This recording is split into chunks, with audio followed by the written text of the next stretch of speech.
Chers amis, bon dimanche à tous. Nous continuons notre petit cycle sur la prière. On a essayé de voir l'autre fois comment dans Luc au chapitre 18, à partir du verset 9, on avait un pharisien et un publicain qui sont partis au temple tous les deux pour prier et comment l'un a été écouté de Dieu et l'autre, Dieu a été plutôt indifférent. Ils sont allés tous les deux. L'un s'est justifié en se disant « Moi je suis un gars bien, je ne suis pas comme ce publicain qui est un pauvre type ». Et ce pauvre type de publicain, lui, devant Dieu en toute simplicité, il a accepté de confesser son péché. Et Dieu a été touché par cette confession de cet homme. Et lui, il a été béni par Dieu. Je voudrais continuer aujourd'hui avec un autre texte sur la prière tiré de l'épître de Jacques au chapitre 4. Alors, en parlant de l'épître de Jacques, je vous rappelle que parmi les apôtres de Jésus-Christ, il y avait 12 apôtres. Vous avez la liste des apôtres dans Matthieu, par exemple, chapitre 10, à partir du verset 2. Et dans Matthieu, chapitre 10, à partir du verset 2, on vous donne la liste des 12 apôtres. Je vous rappelle le premier, Simon, appelé Pierre. Je dis ça et j'en profite parce que ceux qui disent que Pierre est un apôtre comme les autres, je regrette. La Bible dit que c'est le premier des apôtres. Donc s'il n'est pas comme les autres, il est le premier.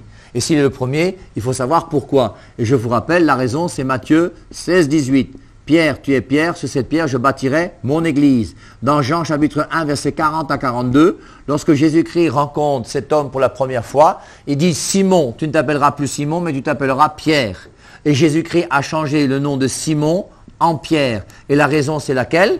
C'est parce que, Matthieu 16, 18, Pierre, tu es Pierre, sur cette pierre je bâtirai mon église. L'église du Christ est bâtie sur Pierre. On nous donne donc la liste des 12 apôtres. Pierre.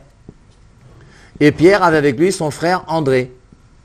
Il y avait Jean, qui avait aussi avec lui son frère Jacques. Et puis il y a les différents autres apôtres. Le dernier, c'est Judas. On sait pourquoi le dernier est Judas. Et on sait aussi pourquoi le premier est Pierre. Et il y a un autre Jacques dans la liste des 12 apôtres. Donc, nous avons donc deux Jacques. Il y a un de ces Jacques qui s'appelle Jacques le mineur et l'autre qui s'appelle Jacques le majeur. Et Jacques le majeur, c'est lui qui est le frère de Jean. Jean qui est le disciple bien-aimé. Et Jacques, le deuxième Jacques, c'est lui qui va devenir ensuite l'évêque de la ville de Jérusalem. Et c'est lui, l'apôtre Jacques, évêque de Jérusalem, qui va écrire l'épître qu'on appelle l'épître de Jacques, qu'on va lire tout à l'heure. Jacques, le frère de Jean, Jacques le majeur, lui n'a écrit aucun livre dans le Nouveau Testament. Et lui, il est mort, je crois même que c'est le premier des apôtres à mourir, dans Actes chapitre 12.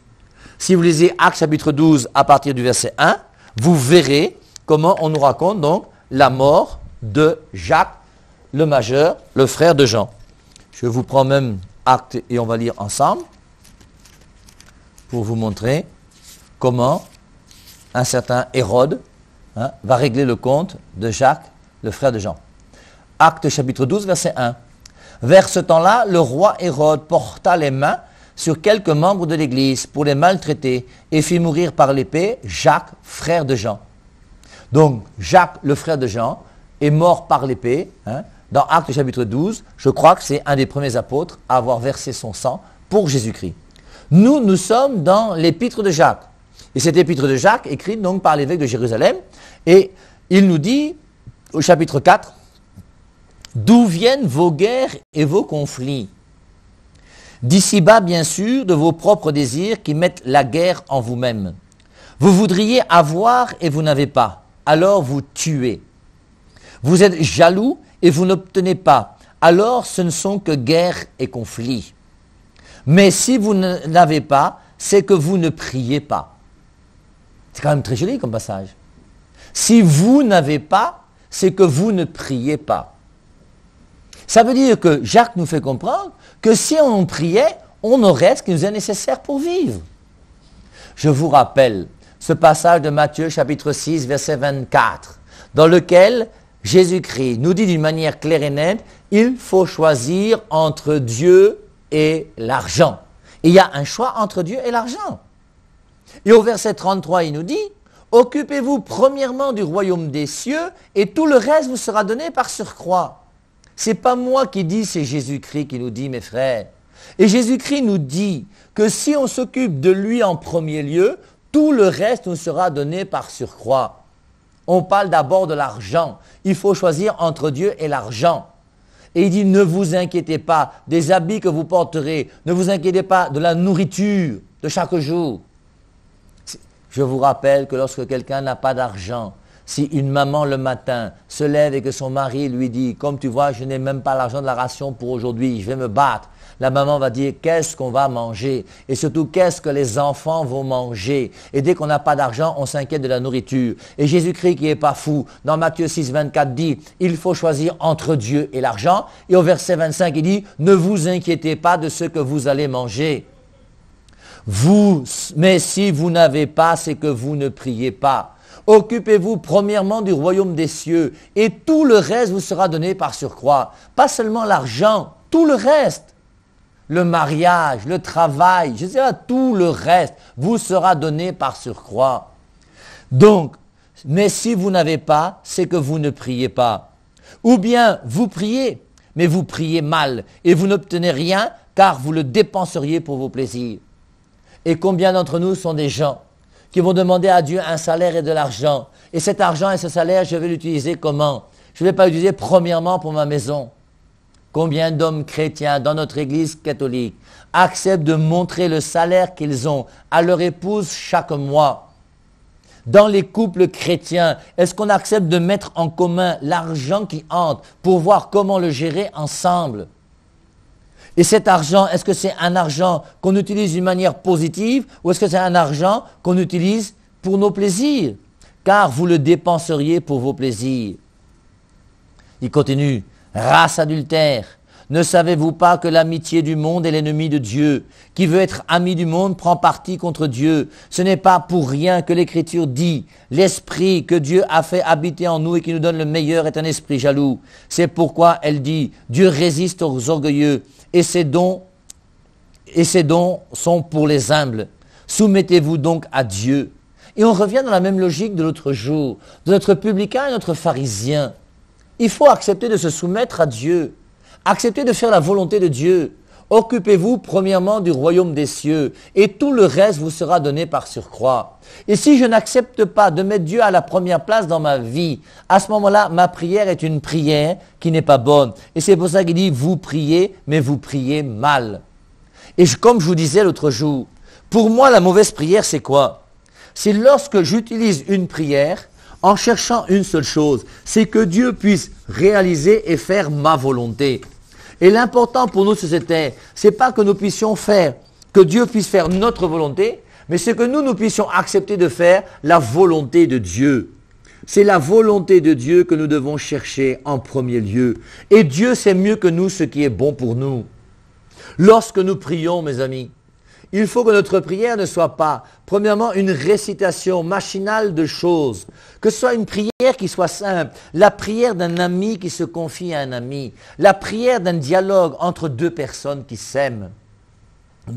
Notre prière, qu'elle soit simple, qu'elle fait que nous puissions vivre à travers cette prière, cette relation simple que nous voulons vivre avec Dieu. Je vous ai dit que cette relation simple avec Dieu implique un regard sur nous-mêmes et une confiance totale en lui qui accepte de nous regarder dans sa lumière et de faire que nous puissions reconnaître nos égarements, nos fautes, nos péchés. Je continue après parce que dans Jean chapitre 4, verset 7, « Soumettez-vous donc à Dieu, résistez au démon et il s'enfuira. » Résistez au démon et il s'enfuira. Un chrétien n'a pas peur du diable. Je vous rappelle 1 Corinthiens chapitre 11.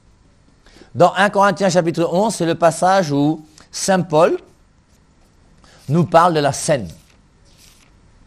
Et il dit dans ce passage, je vous lis à partir du verset 23, « Car moi j'ai reçu du Seigneur ce que je vous ai transmis. Le Seigneur Jésus, dans la nuit où il fut livré, prit du pain, et après avoir rendu grâce, le rompit et dit, « Ceci est mon corps qui est pour vous. Faites ceci en mémoire de moi. » De même, après avoir soupé, il prit la coupe et dit, « Cette coupe est la nouvelle alliance en mon sang. Faites ceci en mémoire de moi toutes les fois que vous en boirez. Car toutes les fois que vous mangez ce pain et que vous buvez cette coupe, vous annoncez la mort du Seigneur jusqu'à ce qu'il vienne. » Verset 27. « C'est pourquoi celui qui mangera le pain et boira la coupe du Seigneur indignement sera coupable envers le corps et le sang du Seigneur. Que chacun donc s'examine soi-même, et qu'ainsi il mange du pain et boive de la coupe, car celui qui mange et boit sans discerner le corps du Seigneur, mange et boit un jugement contre lui-même. Et lorsque nous approchons de l'Eucharistie, lorsque nous sommes à l'église, à la messe, je ne peux m'approcher du corps du Christ et recevoir le corps du Christ que si je vis une vraie communion avec Jésus. La communion que nous prenons, cette hostie que nous mangeons, doit être une communion spirituelle profonde et vraie avec Jésus. Et c'est à partir du moment où je suis en communion spirituellement avec Jésus que je peux recevoir son corps. Je vous rappelle que c'est la même chose dans une vie de couple. Je ne peux pas donner mon corps à mon mari ou mon corps à ma femme si ma femme et mon mari et moi nous ne sommes pas en communion, nous ne sommes pas ensemble. On ne s'amuse pas, ce n'est pas un jouet, ce n'est pas du jeu. Et la communion des corps entre un homme et une femme implique d'abord la communion des cœurs. Et si nos cœurs ne sont pas unis, nos corps ne doivent jamais s'unir. Et c'est pour ça qu'avec Jésus-Christ, c'est pareil. Je ne peux pas venir m'approcher pour recevoir le corps du Christ si mon cœur n'est pas donné à Jésus. Et c'est pour ça que dans ma prière, comme je vous l'ai dit, la prière, ce n'est pas une formule que je jette à Dieu. La prière, c'est d'abord un cœur à cœur avec Dieu.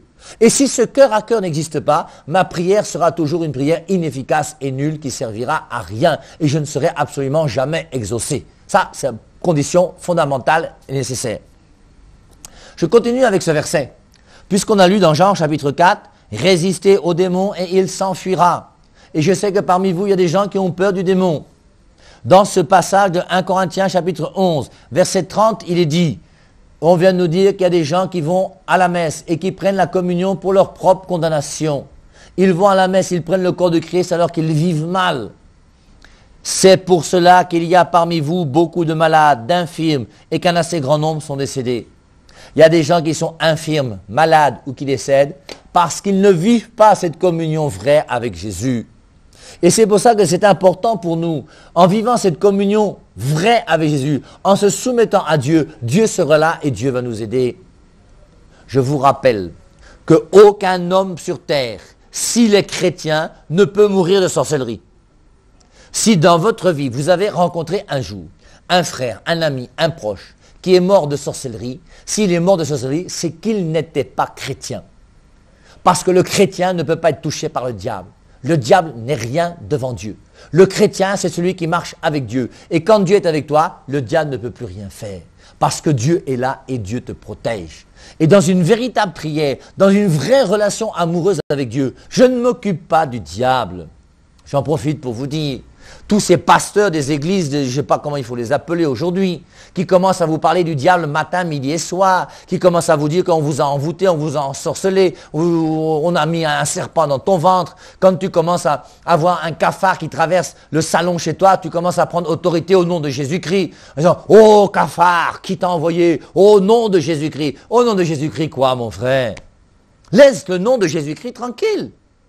Et peut-être que le cafard qui traverse ta pièce est peut-être un cafard qui a été envoyé par des forces du mal, c'est possible. Mais même s'il a été envoyé par les forces du mal, où est le problème? Moi, je suis avec Dieu, et étant avec Dieu, je n'ai pas peur des forces du mal. Et que le cafard n'a qu'à venir, on va voir si Dieu va s'occuper de lui, oui ou non. Un chrétien n'a pas peur du diable. Et un chrétien ne voit pas le diable partout. Un chrétien, c'est quelqu'un qui vit sa relation amoureuse avec Dieu. Et Dieu, avec nous, est là et nous protège. Et c'est lui qui fait que ces forces du mal ne peuvent plus avoir d'emprise sur nous. C'est lui qui vit une vraie communion avec Jésus. C'est lui qui vit cette communion spirituelle, cette communion même eucharistique avec Jésus. Il est protégé par Dieu. Et c'est ceux qui vivent mal, où il est dit, c'est pour cela qu'il y a parmi vous beaucoup de malades, d'infirmes, et qu'un assez grand nombre sont décédés. Je vous rappelle que la sorcellerie n'est rien. Et si vous avez des problèmes de sorcellerie, couche de nuit, poison de nuit, je vous ai déjà dit que la première des choses à faire, donner sa vie au Christ d'une manière radicale. Il faut barrer tous les marabouts. Il faut barrer toutes les choses à tradition bizarre. Il faut enlever tout ce que vous avez planté dans vos concessions et vos maisons. Il ne faut plus mettre votre confiance dans un Kamsi, un Magnussi et ces gens-là. Net clair, ta confiance en Dieu et en Dieu seul. Et tu vas voir, il va t'aider, il va te protéger. Deuxièmement maintenant, je m'engage dans l'église avec tous les sacrements. Et pour moi, il est clair, en tant que prêtre catholique, l'église, c'est l'église catholique. Les autres églises, pour moi, sont moins églises que la véritable église qui a été voulue par le Christ. Je vous rappelle que moi, Père Ave Marie, je crois qu'un pasteur protestant transforme le pain en pain, comme les pentecôtistes et tous les autres. Et je crois qu'un prêtre catholique transforme le pain dans le corps du Christ. C'est pour ça que dans notre église, chez nous les catholiques, il y a un sacrement qu'on appelle le sacrement de l'ordre. Moi, j'y suis pour rien. C'est pas moi qui ai inventé l'église. Et Martin Luther, lorsqu'il a quitté l'église, malheureusement, il n'a pas pris le sacrement de l'ordre. Et c'est pour ça qu'on parle de pasteur protestant et non pas de prêtre protestant. Et c'est pour ça que choisir son église est important, pour pouvoir manger réellement le corps du Christ. Parce que celui qui mange le corps du Christ est protégé par Jésus-Christ lui-même, qui est présent dans l'Eucharistie et qui nous aime. Je mets le Christ à la première place dans ma vie. Je m'engage dans l'église avec tous les sacrements. Et troisièmement, je fais ma prière à Saint-Michel chaque jour. J'espère que vous savez pourquoi. Je vous l'ai déjà dit plusieurs fois, et il faudrait retenir cette référence de Apocalypse chapitre 12, le verset 7. Prière à Saint-Michel chaque jour. Et la raison, c'est Apocalypse 12, 7. Il y eut une guerre dans le ciel. Michel et ses anges combattirent le dragon. Le dragon combattit, lui et ses anges, mais il ne fut pas le plus fort. Et il ne se trouva plus de place pour eux dans le ciel. Il fut précipité, le grand dragon, le serpent ancien, appelé le diable et Satan, celui qui séduit toute la terre habitée. Il fut précipité sur la terre, et ses anges furent précipités avec lui. Et on voit dans Apocalypse 12, 7 qu'il y eut un combat dans le ciel. Et le combat, c'est entre Saint Michel Archange et le diable. Et tout ce qui regarde le diable, la sorcellerie, il faut toujours invoquer Saint Michel Archange. J'en profite pour vous dire que toutes ces huiles de Saint Michel, tous ces savons 777, tous ces charmes de je ne sais pas quoi, sont des choses qui ne servent absolument à rien. Et vous n'avez pas à acheter, même en sortant des églises, parce que des fois autour des cathédrales, même il y a des trucs qu'on vend qui sont bizarres, tous ces savons 777, des trucs qui vont casser les charmes ou je ne sais pas quoi, ça ne sert absolument à rien. La seule chose que dans l'église catholique, on peut reconnaître, c'est l'eau bénie, le sel béni, l'huile et quelquefois l'encens. Et tu vois ça avec ton curé ou le prêtre qui te suit et tu lui demandes des conseils et il va te dire comment faire. Mais tout le reste là, ça ne sert absolument à rien. Ce n'est pas des huiles, des bougies, des savons, tout ça. Non. Tout ça là, il faut mettre ça de côté. Il y a même un livre que vous trouverez souvent chez les vendeurs là qui sont dehors, qu'on appelle les prières merveilleuses de l'abbé Julliot. Ces prières merveilleuses de l'abbé Julliot sont des prières qui sont condamnées par l'Église, qui sont interdites par l'Église. Si vous lisez ce livre des prières de l'abbé Julliot, vous verrez qu'il y a une prière pour demander un mari. Et dans la prière pour demander un mari, il y a une neuvaine dans laquelle on fait une prière pour demander le mari. Et on te dit que le 7e jour, pendant cette prière, tu vas voir la nuit en rêve le visage de celui qui sera ton époux. Il est clair que cette prière est une prière qui n'a aucun sens. Et Jésus-Christ n'a jamais voulu que tu discernes un époux en voyant son visage la nuit ou je ne sais quand. Tu ne verras jamais un homme avec écrit sur le front « Je suis le mari de Madame telle, viens et épouse-moi ». Jamais. Ce que Dieu fait, il te demande de prier pour que tu puisses faire des rencontres. Et à travers ces rencontres, toi-même, tu vas discerner avec ton cœur et avec ton intelligence ces gens qui sont là et avec qui tu peux éventuellement envisager un mariage. La prière est bonne, c'est clair, mais ce n'est pas la prière qui va te donner un mari. Ce n'est pas Dieu qui va te donner un mari. Dieu t'a donné un cœur et une intelligence pour que toi-même, avec ton cœur que Dieu t'a donné et l'intelligence que Dieu t'a donnée, tu puisses discerner celui qui pourra être ton mari. Je prends un exemple. S'il y a un plat de nourriture sur la table ici aujourd'hui, je dis à Dieu, Dieu, nourris-moi. Je ne prends pas ma main pour mettre dans le plat et me nourrir. Je demande, Dieu, nourris-moi. Il ne me nourrira jamais. Parce qu'il m'a donné un bras pour me nourrir. Et c'est pour ça que je dois, moi aussi, à mon niveau, coopérer avec tout ce que Dieu me demande de faire. Et mon intelligence et mon cœur m'ont été donnés pour coopérer dans ce discernement par rapport à cette relation amoureuse que je dois vivre avec mon Dieu. Et mon intelligence et mon cœur m'est donné pour discerner par rapport à l'éventuel époux, fiancé, avec qui je pourrais mener ma vie. Donc, Dieu ne veut pas faire de nous des feignants. Et ce n'est pas la prière qui va décider de tout dans notre vie. La prière est là, elle est nécessaire, elle va nous éclairer, mais en même temps, nous devons faire un effort. Vous avez des églises dans lesquelles on vous dit que c'est en priant que vous serez guéris. Ça n'a pas de sens, mes amis. La prière va t'aider à pouvoir discerner un bon docteur, qui fasse un bon diagnostic et qui donne de bons médicaments, c'est possible. Mais la prière, si tu ne manges pas tes remèdes et tes médicaments, ce n'est pas la prière qui va te soigner. Ça, c'est clair. Et c'est pour ça que quand on est malade, il faut aller à l'hôpital. Il faut se soigner. Vous avez des églises dans lesquelles on vous dit que si tu es malade, c'est parce que tu pêches trop. Ce sont des histoires. Hein? La maladie n'est pas une conséquence directe du péché. Hein? Il y a des maladies qui sont naturelles et qui existent en dehors du péché, qui sont pas liées directement au péché. Et c'est pour ça qu'une maladie, si tu as une carence en fer ou en je sais pas quoi, eh bien il faut prendre du fer pour pouvoir retrouver ta santé. Et c'est le bon sens qui veut ça, et c'est pas la prière qui va te donner du fer. C'est les aliments ou les médicaments que tu vas prendre et que tu vas manger. Je vous lis encore un autre passage sur la prière. Donc on a vu le pharisien et le publicain, on a vu la prière de Jacques chapitre 4, où on dit que vous priez mal ou vous priez pour vos plaisirs.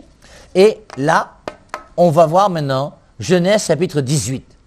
Genèse chapitre 18, je vous rappelle, c'est 3 personnages qui apparaissent à Abraham et qui viennent manger dans sa maison. Hein, l'apparition au chêne de Mambré. Ces 3 personnages, on les appelle quelquefois au singulier le Seigneur. Et dans Genèse 18, on voit la préfiguration de la Trinité, c'est le Seigneur qui est en même temps 3 personnes différentes. Et après avoir dialogué ensemble, Abraham va recevoir cette bonne nouvelle de la part de cette Trinité qui va dire que l'année prochaine, quand nous reviendrons, eh bien ta femme, Sarah, aura un enfant. Et après ça, ils vont se séparer. Et en se séparant, donc, les hommes se levèrent et se dirigèrent du côté de Sodome. Nous sommes dans Genèse chapitre 18, le verset 16.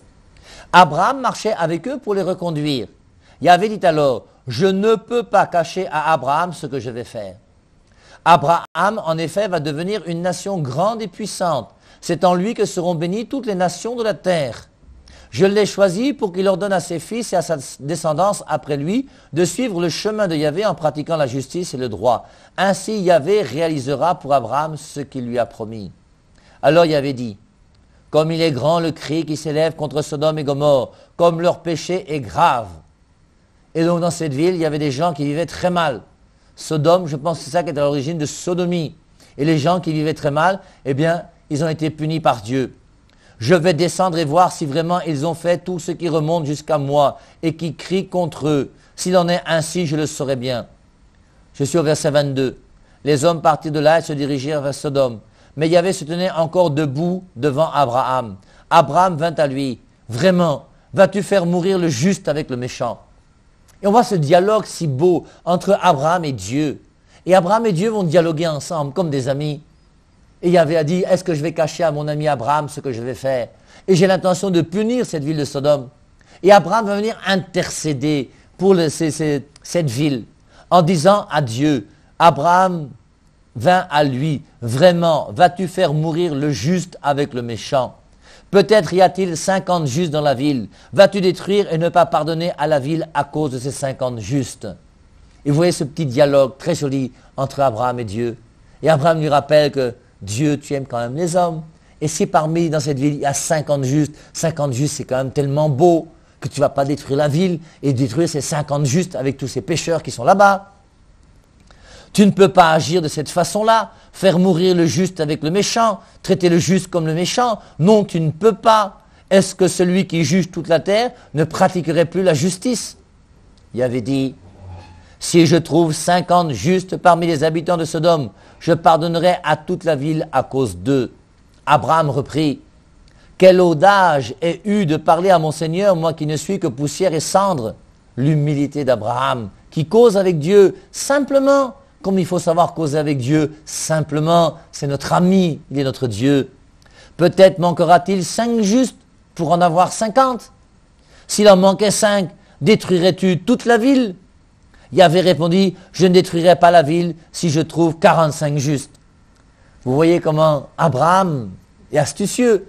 Il dit, s'il manque 5 justes, simplement pour 5 justes, tu vas détruire toute la ville qui est là. Et il n'a pas dit pour 45. Il a dit 5 justes. Et c'est Dieu lui-même qui a fait 50 moins 5 et qui dit, je ne détruirai pas la ville si je trouve 45 justes. Abraham reprit, peut-être n'y en aura-t-il que 40. Yahvé répondit, je ne détruirai pas s'il y en a 40. Abraham insista, que mon Seigneur ne se mette pas en colère. Si je parle encore, peut-être ne s'en trouvera-t-il que 30. Yahvé répondit, je ne détruirai pas si j'y trouve les 30. Abraham répondit, quelle audace ai-je encore de parler à mon Seigneur? Peut-être n'y en aura-t-il que 20. Yahvé répondit, pour 20, je ne détruirai pas. Abraham dit, que mon Seigneur ne se mette pas en colère, et je ne parlerai plus qu'une seule fois. Peut-être n'y aura-t-il que 10 justes. Yahvé répondit, rien que pour ces 10 justes, je ne détruirai pas. Quand il eut fini de parler avec Abraham, Yahvé s'en alla, et Abraham retourna chez lui. Et nous voyons, vous voyez, dans ce petit dialogue entre Abraham et Yahvé, la manière dont nous devons nous aussi accepter de dialoguer avec Dieu. Et Abraham va intercéder pour cette ville de Sodome. Et il va avoir ce petit dialogue. Y aura-t-il 50 justes? Mais pour 5, comment tu vas faire? Pour 45, je ne vais pas détruire. Il va descendre. Pour 10 justes, il avait dit, rien que pour ces 10, je ne détruirai pas. Et c'est vrai que la véritable question qu'on se pose, il a réussi à descendre à 50 jusqu'à 10. Est-ce qu'il n'aurait pas pu dire, et s'il n'y avait que 9, s'il n'y avait que 8, s'il n'y avait que 7, s'il n'y avait que 6, s'il n'y avait qu'un seul, détruirais-tu cette ville? Et ayons l'audace, nous aussi, mes amis, de pouvoir parler avec Dieu simplement et de lui demander ce que nous voulons, ce que nous pensons être bon pour nous, en toute simplicité. Dans Matthieu 7,7, il a dit, demandez, vous recevrez. Dans Jean 14,14, il est dit, tout ce que vous demanderez à mon Père en mon nom, il vous le donnera. Et donc, que nous n'ayons pas peur de demander en toute simplicité à notre Dieu qui est notre Père, tout ce dont nous avons besoin dans notre vie de chaque jour. Bon dimanche à tous et à dimanche prochain. Petit emplit son cœur, et là